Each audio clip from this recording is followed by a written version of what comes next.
మామూలుగా ఈరోజు మా ఇంట్లో స్పెషల్ చూద్దామండి. వేడివేడిగా రైస్ దగ్గరికి చూపించు. వేడివేడిగా రైస్, ఇంకా చికెన్ లివర్ అండ్ కందకాయలు ఫ్రై, డీప్ ఫ్రై,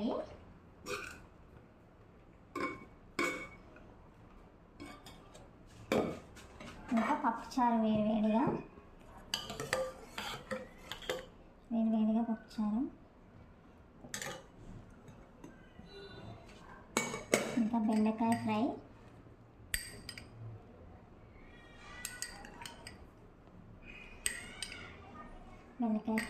అండ్ మిర్చి బజ్జీ, ఇంకా మ్యాంగో పికిల్ కూడా ఉంది. పప్పుచారుల కాంబినేషన్. మరి మీ ఇంట్లో స్పెషల్ ఏంటో కామెంట్ చేయండి. ఓకే అండి, బాయ్.